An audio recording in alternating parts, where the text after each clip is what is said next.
Well, you join me in the garage this evening. Haven't done a lot of videos since I think the last one I put up was when I'd done some final carping, and I was doing a final review of an Axis bivvy that I'd had. I haven't done anything since then. I've basically gone away from the mainstream carp fishing. I've enjoyed my variety of fishing. I'm doing just about everything at the minute apart from carp fishing. And I thought I'd just knock a video up tonight, quickly one, nothing too heavy, just to basically show people what other products I've been managing to find within my, with my re-love for the, the match scene. I came back into this type of fishing now about 3.5 years ago from mainstream carp fishing. Just had enough of the rat race of the carp fishing. I'd done it for 20 years and it was just something that I was just become a little bit tired of.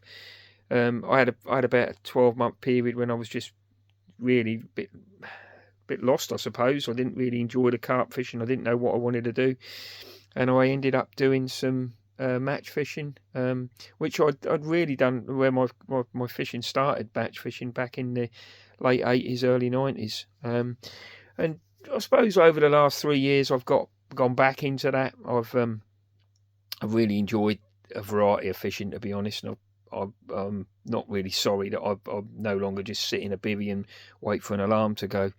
I've also got a bit of a re-love for sea fishing. I've done quite a bit of sea fishing, and again, they're just two parts of the sport that at the minute just take me back to a period in my life when I was really happy with my fishing.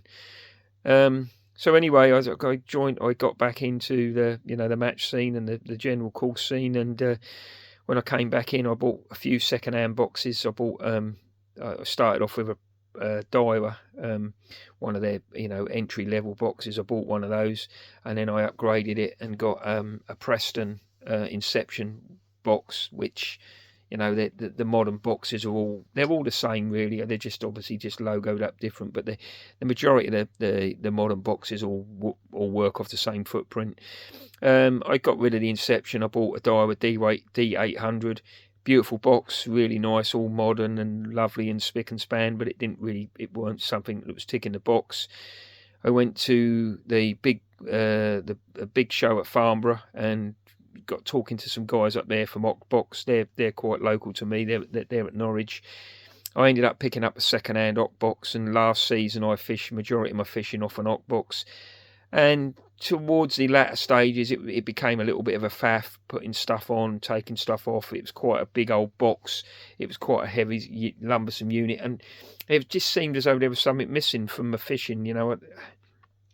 When I was fishing back in the 80s and late 80s, early 90s, there was only really two boxes on the market, and they were Brilo or ASI. I never really got interested in the ASIs. I was purely and simply just a guy who liked the Brilo. I liked the Brilo design. I had a couple of them, and they done me well through the test of time. And through social media, there's been a bit of a resurgence in old boxes, and there's sites dedicated on social media for people who are restoring them and doing great work with them. And anyway, long story short, I got talking to a guy, and the next minute I know I managed to part company with a bit of cash and commissioned a box, and it's been delivered today. So here it is. It's people say, "Oh, it's a brand new box." Well, it is actually a 36-year-old ASI. It's an ASI cross drawer. Cross drawer being it's got two drawers that fit from across the box. There was a variety of options with these boxes. There was cross drawers, there was canal ones, there was front drawers, pole seats.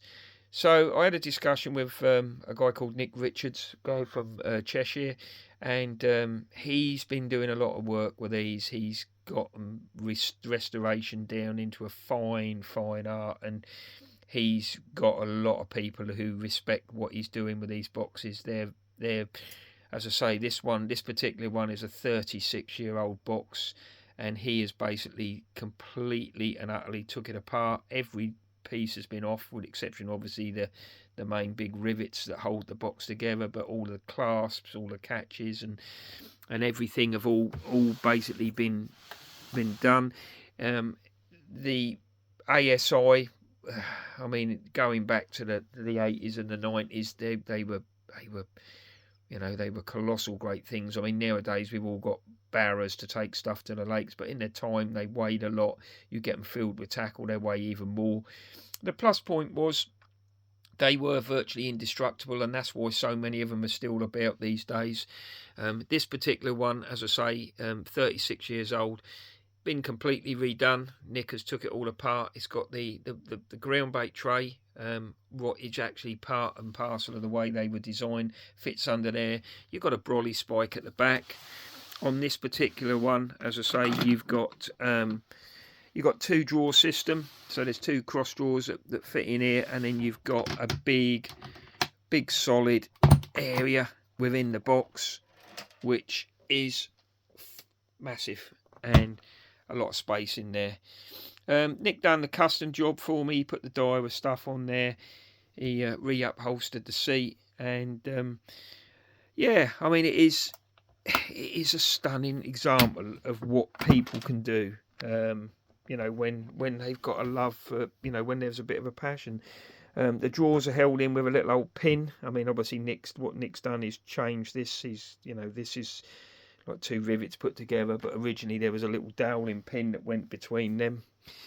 And you know, what you then got is you've got some nice, beautifully made up little hardwood trays, no plastic. You know, these little trays were, you know, as I say, Nick's done mine in red just to match the rest of the box. And yeah, I mean, as you can see, it is a stunning example of a box. You know, it is, to look at it and you think how old it is, you just think to yourself, it's an absolute stunning piece of work. And like I say, there's a massive following with these things at the minute. There's dedicated pages. There's people who are actually just, all they're doing is buying old boxes and restoring them and getting them, you know, back on the marketplace, and you know, they still make good money. I'm really pleased with this one. As I say, it's one that, I suppose, from start to finish, Nick has probably spent the best part of 2 months since just near Christmas, you know, us talking and doing stuff like that. As I say, he's gone to town on a lot of the stuff, because he's some of the custom stuff he's done the, you know, the Daiwa logos to match the rest of my tackle. He's took his time on it, and I am really pleased. And like I say, I just thought I'd share a quick video tonight just so people can see. Yes, the old boxes are still out there, and if anybody's in the market for something like this, or you need, you know, Nick's contact details, by all means leave me a comment on the, you know, on the page. Anybody else want any, you know, videos or anything, then by all means drop us a message and I'll see what I can do. Guys, it's a cold night out in the garage, so I'm now going to pack everything away, and I wish everybody tight lines.